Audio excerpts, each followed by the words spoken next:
Bienvenidos al programa En sus Palabras. Nos hemos trasladado al Hospital Escuela para conocer la vida del padre Ramón Martínez. Él es capellán de este centro asistencial. Acompáñennos para conocer juntos de este testimonio vocacional.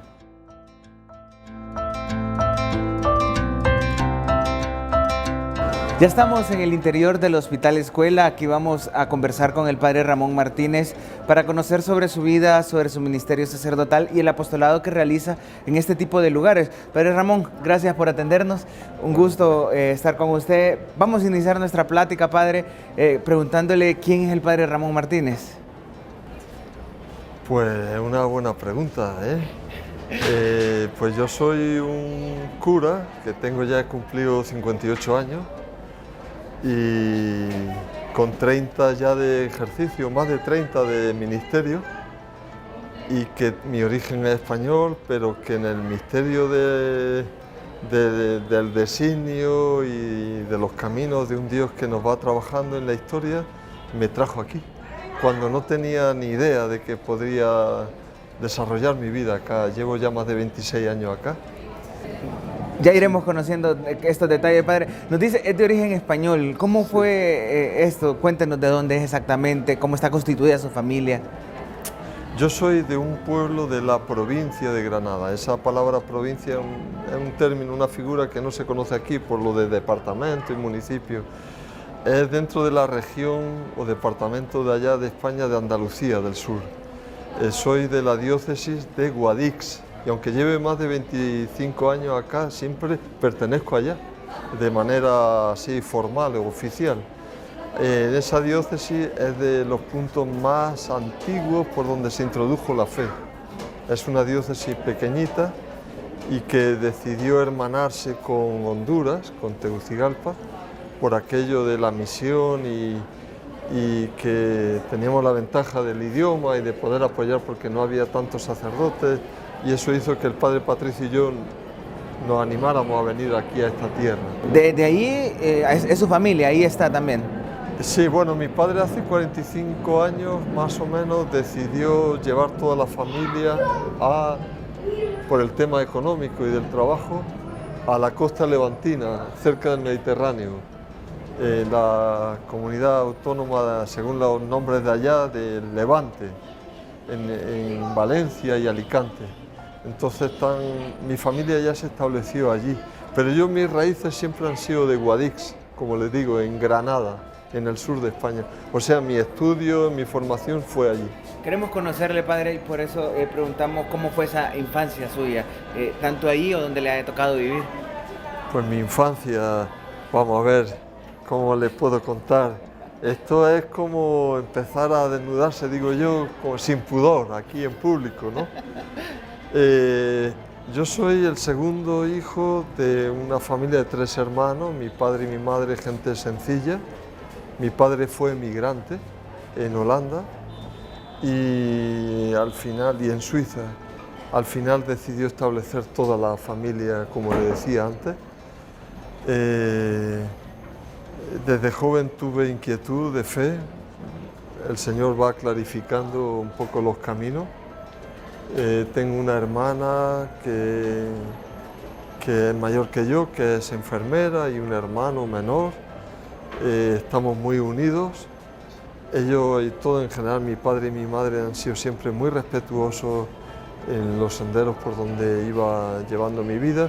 Mi gente no es demasiado así de una fe muy religiosa o muy practicante, gente muy sencilla, sin renunciar jamás a la fe, pero muy bueno, así sencillo y respetuoso. No sé qué quieres que te cuente, me da vergüenza hablar de mí así como quieres. Nuestra idea es conocerle, padre. ¿Siempre tuvo esa inquietud por el sacerdocio o quiso hacer algo más en su infancia o en su juventud? Pues desde pequeño me descubrí con esa inquietud, sinceramente. ¿Nunca quiso hacer nada más? Me ha gustado siempre la pintura, entonces esa afición siempre ha sido muy importante para mí. Y claro, me hubiera gustado haberla desarrollado más, haberme formado en la Facultad de Bellas Artes o haber hecho algo. Eso fue una inquietud que no me ha dejado nunca. Pero sí te puedo decir, a ti y a los que nos escuchen, que no he dejado nunca de tener esa semilla de la vocación y que soy de Dios porque Él se empeñó siempre. No puedo dejar de ser lo que soy en este camino de compromiso y de entrega, eso es verdad. Es como superior a... no lo he dispuesto yo, de eso soy como consciente. Hubo una lucha entre Dios y usted y él venció. No hubo que librar tanta batalla, ¿sabes? Porque no sé explicarlo bien, a lo mejor he dado a entender que tuvo fricción, pero no hubo, ¿no? Es que soy de Él porque Él ha querido siempre.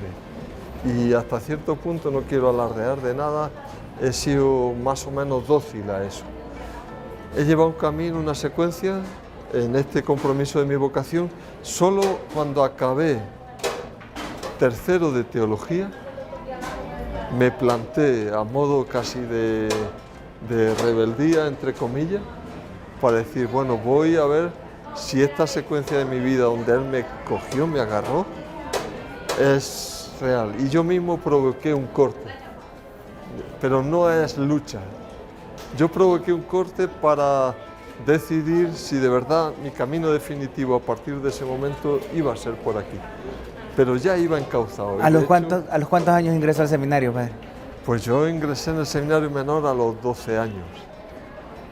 Primero fue el menor y de ahí el mayor. Sí, allí conocí al padre Patricio. ¿Son amigos desde ese entonces? Sí, cuando él tenía pelo aquí, tenía flequillos. Interesante. De allí fueron los años del seminario mayor. Nos dice, esa ruptura, ¿qué significó? Pasé al seminario mayor con 18 años, hice 3 años de teología y yo corté a propósito. ¿Qué hizo en ese momento? Pues quería como retarme yo mismo. Entonces aproveché para hacer la mili, el servicio militar, que era obligatorio en esa época en mi país, y me forcé yo mismo a violentar esa dinámica que hasta ahora, una inercia que llevaba a esto. ¿Cuánto tiempo estuvo con los militares? Los militares, no, era la mili que era entonces, ¿cuánto? No me acuerdo, eran 13 meses, poco más de un año, creo que era eso. Al decir los militares no lo tomé así, no. Okay. Era la mili que todo joven tenía que hacer. Pero también había posibilidad de ser objetor de conciencia, pero ese camino no lo quise tomar, aunque mi corazón me lo pedía, por esa misma violencia que yo quería hacerme para discernir mejor mi paso. ¿Y cómo volvió nuevamente? Pues se ve que lo tuve claro, porque regresé nuevamente, como tú dices. Lo tenía claro, retomé mis estudios y vi que tenía que seguir por aquí. ¿De ahí? ¿Algún problema? No, ninguno.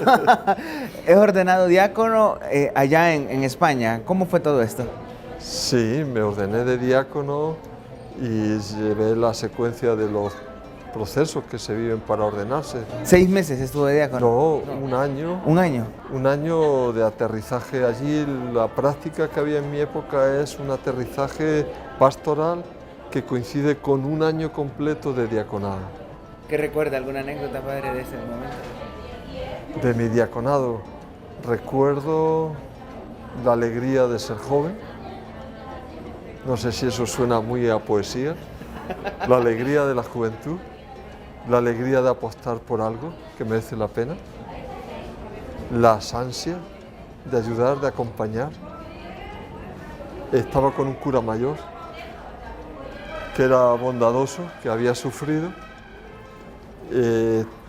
tomaba nota, aprendía de él y aprendía también cómo a la hora ya de mi ejercicio propiamente de cura, cómo no quería serlo. Pero no porque ese hombre, ese sacerdote que estaba a mi lado, me diera mal ejemplo, ¿no? Era una forma de tomar nota para ver cómo va a desempeñar la tarea. Era un aterrizaje. Interesantes palabras del padre Ramón. Padre, vamos a ir a una pausa, pero al volver quiero que ahondemos un poco en esto de la pintura, porque sabemos que aunque no lo estudió formalmente, lo ha desarrollado aquí en el país. También sus primeros años de sacerdocio y mucho más adelante hablaremos también de su estancia aquí en Honduras. No nos cambie, estamos en el programa En sus palabras, conversando con el padre Ramón Martínez.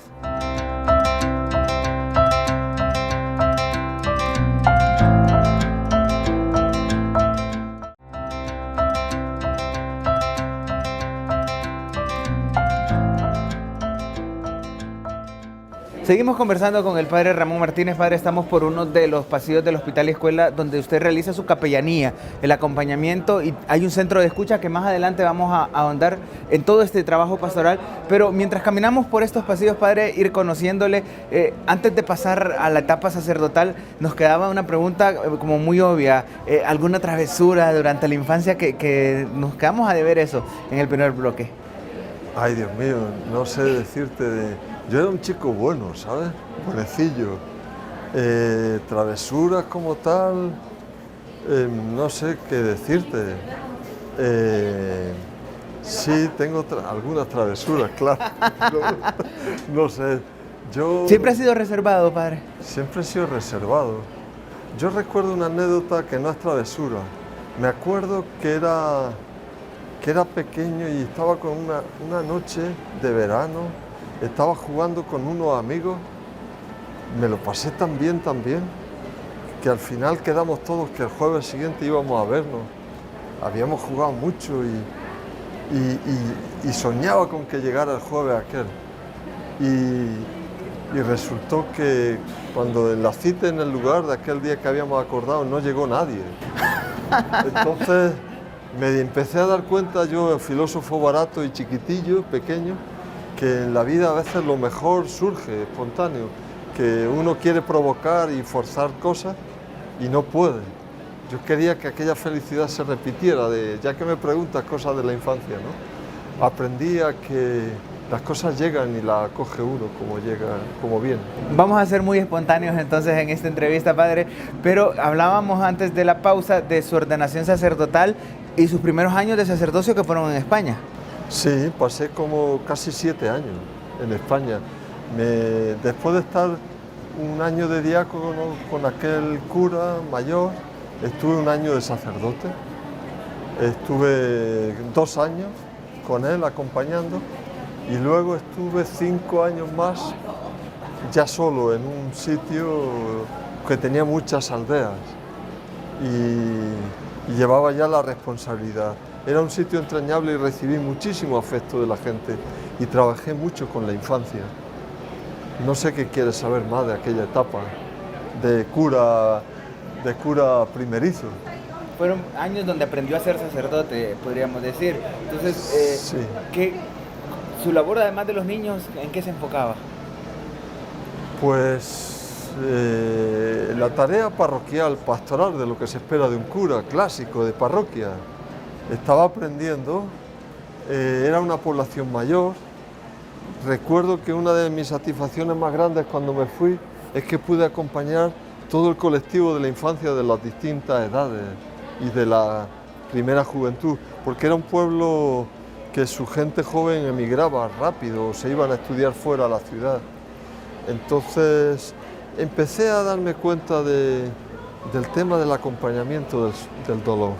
Creo que ahí fue donde se dieron los pequeños cimientos de acompañar y amortiguar un poco el sufrimiento de la gente. ¿Cómo decide venirse a Honduras? ¿Cómo surge esa invitación, esta locura que ya lleva 26 años? Pues sí, es una locura. Yo jamás podía imaginarme que mi vida se iba a desarrollar aquí. Para mí Honduras, este país, no estaba dentro de mi programa para nada. Es súper extraño en la biografía que uno va escribiendo. Pues resulta que yo tenía una inquietud de vivir el tema de la caridad directa, así, arremangada, no sé qué palabra que no resulte en cursi, ¿no? Y en un país que pudiera necesitarme, aunque lo que dejaba también podía desempeñarlo, ¿eh? El padre Patricio tenía también la inquietud misionera y la amistad que nos unía y esta misma inquietud, pues hicimos sociedad, digamos.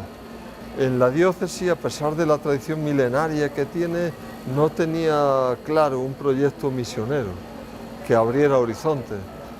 Entonces yo vine en el año 89 a Venezuela, que fue mi manera de conocer América, mi llegada a América, un poco tanteando el terreno a ver dónde íbamos a abrir un hermanamiento de diócesis para que hubiera una continuidad o un intercambio de curas de nuestra diócesis que pudieran desempeñar esta tarea también y nosotros regresar. Fui a Venezuela, me encantó, descubrí América, entre comillas, mi América, y luego coincidió que Patricio se encontró con el monseñor, con el cardenal Rodríguez en algún sitio en Madrid, me parece, y él le habló de esta posibilidad.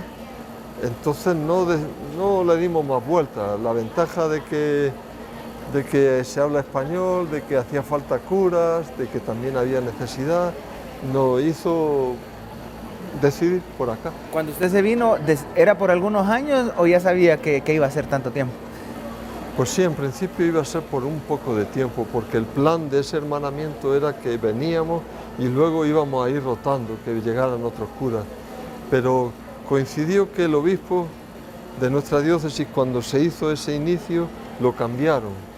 Luego vino otro, que a lo mejor no sé, no quiero atreverme a decir que no había mamado la misma inquietud, pero el caso es que no se dio el seguimiento de esos curas que supuestamente iban a rotarse.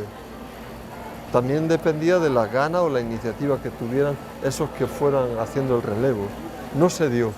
Solo en varias ocasiones, esporádicamente, llegaron algunos otros curas de nuestra diócesis. De hecho, el padre Andrés, que está en la parroquia Espíritu Santo, él está aquí, digamos que es parte de ese hermanamiento. Andrés fue de diácono conmigo cuando estaba yo en esos primeros años de sacerdote. Estuvo un año allí y estuvimos juntos. Interesante, padre. Llega aquí a Tegucigalpa, ¿dónde le toca estar en los primeros años? ¿Qué le toca hacer? Pues llegamos aquí a la parroquia San José Obrero y estuvimos con Patricio y yo en esa parroquia, con la sede en el Pedregal, cuando no se había dado la división posterior que se ha dado hace relativamente poco. Solo esa parroquia que asumimos los dos tenía casi la misma población que la diócesis de origen de donde veníamos. Ahí queda eso. Y estábamos los dos. Entonces no había tantos sacerdotes, estábamos los dos solos. Estuvimos como 5 años ahí, él y yo. ¿De ahí qué le tocó hacer?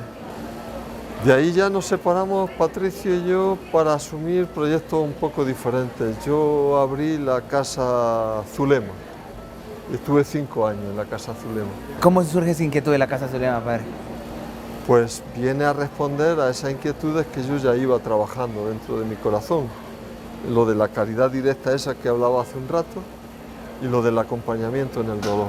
La realidad del SIDA aquí en Centroamérica y en Honduras, en el año 98, cuando se inició esa casa, el problema del VIH era muy serio. No quiere decir que esté superado, pero cuando abrimos ese proyecto, entonces venía a responder sencillamente a algo que yo ya estaba cociendo hacía tiempo. Vamos a conocer más de estos proyectos porque son varios proyectos que tiene y nos ha quedado todavía, padre, pendiente la pintura porque sabemos que, por ejemplo, aquí en la capilla hay una imagen de Jesús crucificado que usted ha pintado. Esto y en muchas otras parroquias también, pero lo conoceremos al volver de la pausa. Estamos en sus palabras con el padre Ramón Martínez.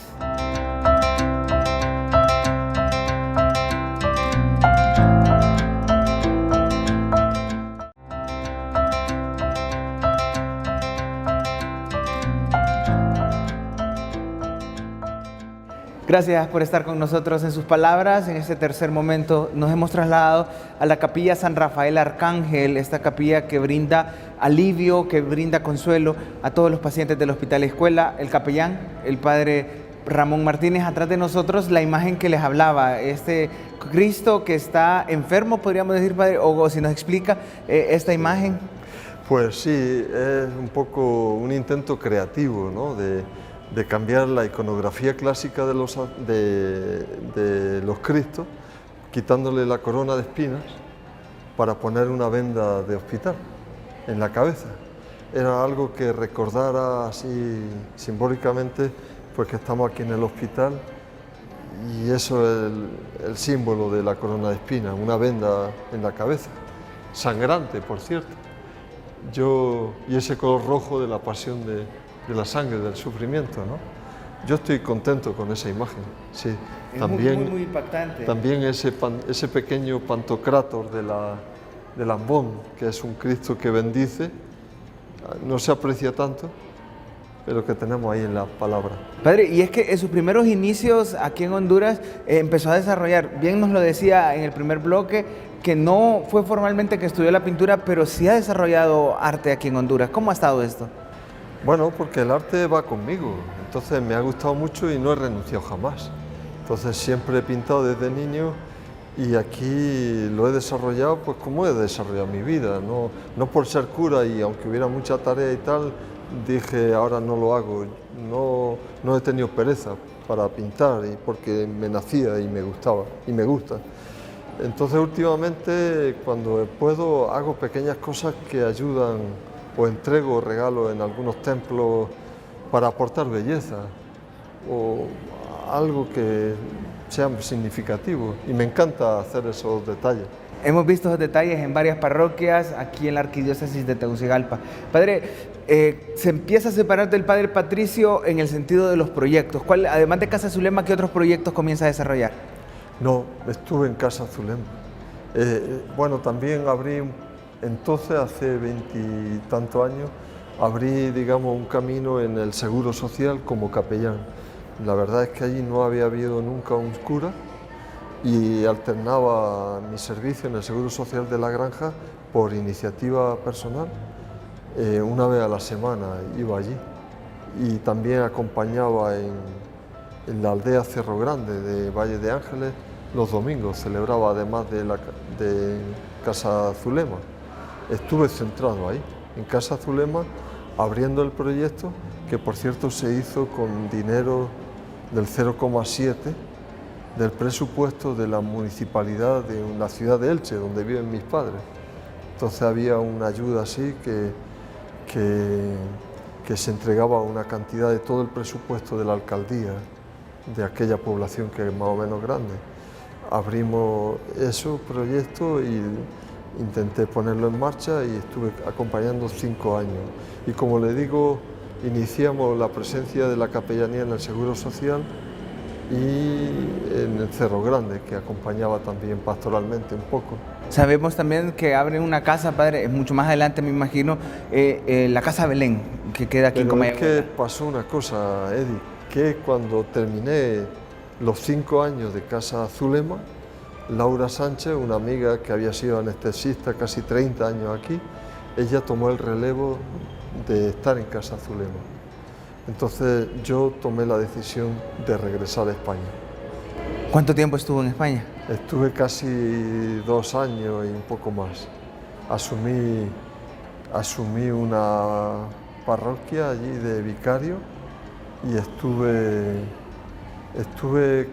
un tiempo creyendo que cerraba la puerta de Honduras, ¿sabes? Pero estando en la parroquia, pues un Viernes Santo estaba allí en los oficios oyendo al colega que estaba allí hablando. Un misterio, no sé, yo pensé, no porque lo que estaba oyendo fuera malo ni bueno, pero de pronto pensé, ¿qué hago aquí? Siendo, como digo, una realidad que también allí es necesitada, también allí escasean los sacerdotes, pero entendí que tenía que volver.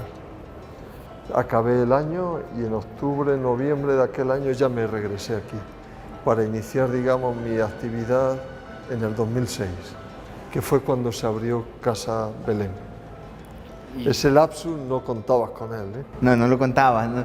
Pero interesante. Vuelve, padre, y ¿cuál es la realidad que se encuentra para fundar Casa Belén? Pues como yo había dicho aquí a amigos que regresaba y sabían un poco la línea por donde he caminado siempre en este servicio asistencial, de la ayuda caritativa, etcétera, pues me hablaban de unos locales, de un espacio, un terreno allá por el barrio Belén. No sabía muy bien qué contenido le iba a dar, entonces inventamos ahí como una fórmula. La fórmula fue que pudiera abrirse una clínica médica de medicina general, que pudiera haber un comedor social para indigentes del mercado zonal Belén, de todo ese submundo que rodea ese mercado, donde hay muchísima riqueza de víveres, de cosas que se venden, de verduras, que abastecen a otros mercados, pero hay un mundo muy bajo de gente muy de Granada. Y también, siguiendo la dinámica de Alcohólicos Anónimos, pues organizar allí un espacio para las charlas diarias de ellos, de Alcohólicos Anónimos, y otro espacio para que se pudieran duchar. O sea, digamos que hay 4 servicios asistenciales. La clínica médica de medicina general a primera hora, luego hay un servicio de duchas, luego está la charla de Alcohólicos Anónimos que siguen el proceso de ellos, y luego un comedor social con varios turnos de comida.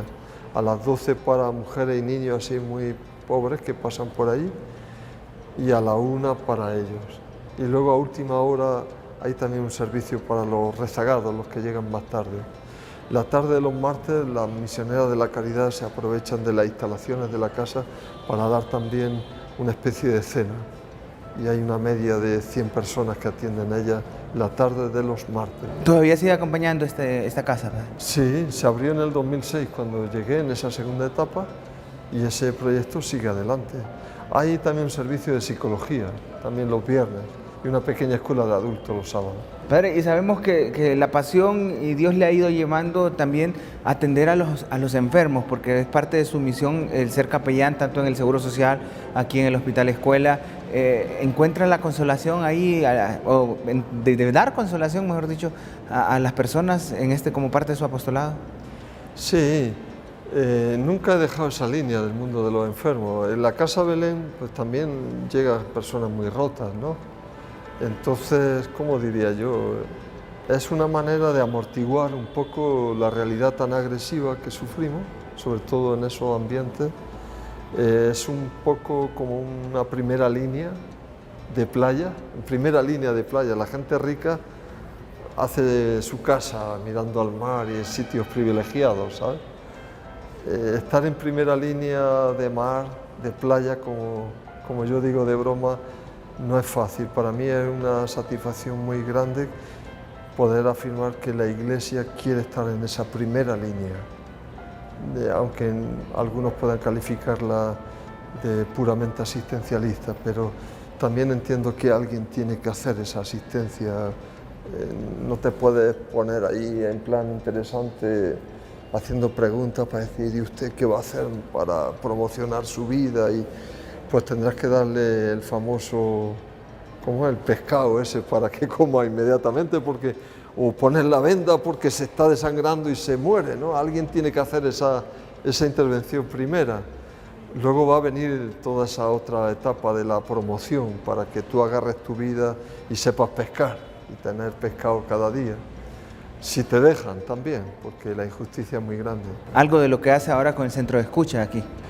Sí, bueno, quería decir que cuando abrimos en esa segunda etapa la Casa Belén coincidió también con el cargo que me asignó el obispo, el cardenal, de la pastoral de la salud en la arquidiócesis. Entonces ahí estuve trabajando un poco en esa tarea. Más tarde fue cuando cuando me asignaron me hice cargo de la capellanía de este hospital y del Seguro Social de manera formal, digamos. Aquí en concreto, en la capilla y en la presencia de la capellanía del Hospital Escuela, hay como varias misiones. Una, la misión sacramental, la Eucaristía y los sacramentos, donde te llaman sobre todo los 3 sacramentos de la enfermedad, que son la unción, la confesión y la Eucaristía. Intentamos repartir cosas que vienen en los contenedores de la ONG de ACOES, del Padre Patricio. Allí están los andadores, pañales, y intentamos compartir eso. Y tenemos el centro de escucha, que es un espacio terapéutico para acoger el dolor y drenar un poco el sufrimiento de la gente. Es un lugar de salud, es un espacio sencillo para abrir el corazón y en la medida que se pueda y sepa poder curar, como se pueda. Y luego también unas charlas que se organizan de formación de la humanización de la salud, que aprendimos de los religiosos Camiles. Padre, lastimosamente el tiempo se nos ha terminado, pero no podemos concluir sin que usted nos regale la bendición. Bueno, pues vamos a ello. Sí. Bueno, pues que Dios Padre, que les amó de la eternidad, les proteja, les cuide y les bendiga siempre. Amén. Amén. Que Jesucristo, el Hijo de Dios, que derramó su sangre en la cruz por todos, les salve y les redima. Amén. Que el Espíritu Santo de Dios les guíe, les dé la fortaleza, les ilumine y les dé la alegría que viene de Dios. Amén. Y que la bendición de Dios Todopoderoso, Padre, Hijo y Espíritu Santo, descienda sobre ustedes y les acompañe siempre. Amén.